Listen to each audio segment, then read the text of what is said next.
ना जोड़कर राम राम भे जय श्री श्याम जय श्री श्याम। आज पणवासी हरबाणा ने पणवासी की कथा सुनावा। बोलिए विष्णु भगवान की जय हो। श्री सत्यनारायण व्रत कथा पहला अध्याय। एक समय नेमी सारण तीर्थ में सोनाधिक 88,000 ऋषियों ने श्री सूत जी से पूछा, हे प्रभु, इस कलयुग में वेद विद्या सहित मनुष्यों को प्रभु भक्ति किस प्रकार मिलेगी तथा उनका उद्धार कैसे होगा। इसलिए हे मुनि श्रेष्ठ, कोई ऐसा तप कहिए जिससे थोड़े समय में पुण्य प्राप्त होवे तथा मन वांछित फल मिले। वह कथा सुनने की हमारी इच्छा है। सर्वशास्त्र ज्ञाता श्री सूत जी बोले, हे वैष्णव मैं पूज्य, आप सबने प्राणियों के हित की बात पूछी है। अब मैं उस श्रेष्ठ व्रत को आप लोगों से कहूँगा जिस व्रत को नारद जी ने लक्ष्मी नारायण से पूछा था और लक्ष्मीपति ने मुनि श्रेष्ठ नारद से कहा था। सो ध्यान से सुनो। एक समय योगी राज नारद जी दूसरों के हित की इच्छा से अनेक लोकों में घूमते हुए मृत्यु लोक में आ पहुँचे। या अनेक योनियों में जन्मे हुए प्राय सभी मनुष्यों को अपने कर्मों द्वारा अनेकों दुखों से पीड़ित देखकर सोचा कि यत्न के करने से निश्चय ही प्राणियों के दुखों का नाश हो सकेगा।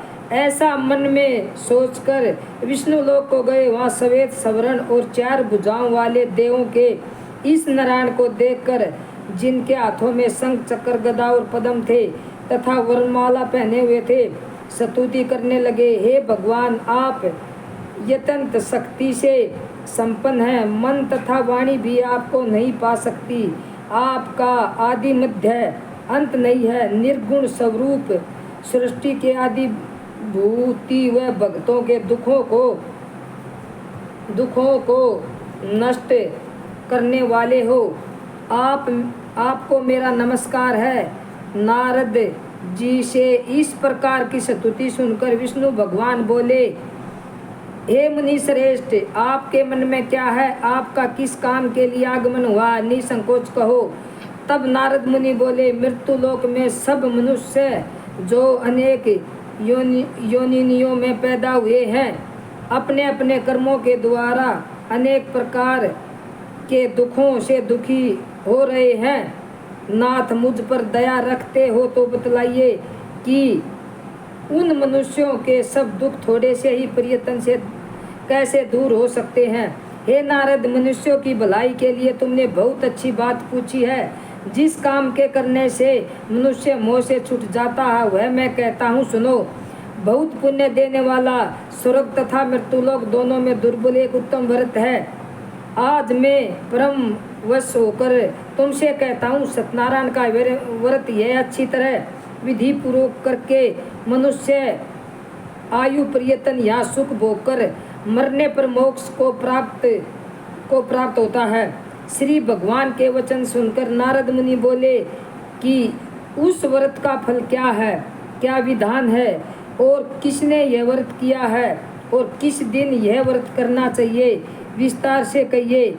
भगवान बोले, दुख शोक आदि को दूर करने वाला, धन धान को बढ़ाने वाला, सौभाग्य तथा संतान को देने वाला यह व्रत सब स्थानों पर विजयी करने वाला है।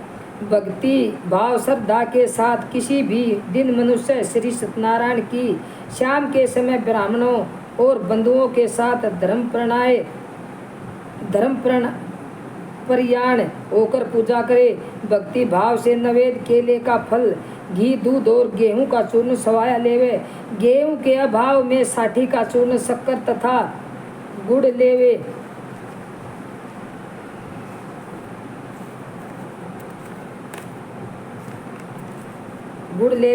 और सब भक्षण योग पदार्थ जमा करके भगवान के अर्पण कर देवे तथा बंधुओं सहित ब्राह्मणों को भोजन करावे। पश्चात स्वयं भोजन करे। नृत्य गीत आदि का आचरण कर सत्यनारायण भगवान का स्मरण करते हुए समय व्यतीत करे। इस तरह व्रत करने पर मनुष्यों की इच्छा निश्चय पूरी होती है। विशेषकर कली काल में भूमि पर यही एक मोक्ष का सरल उपाय है। बोलिए श्री सत्यनारायण भगवान की जय।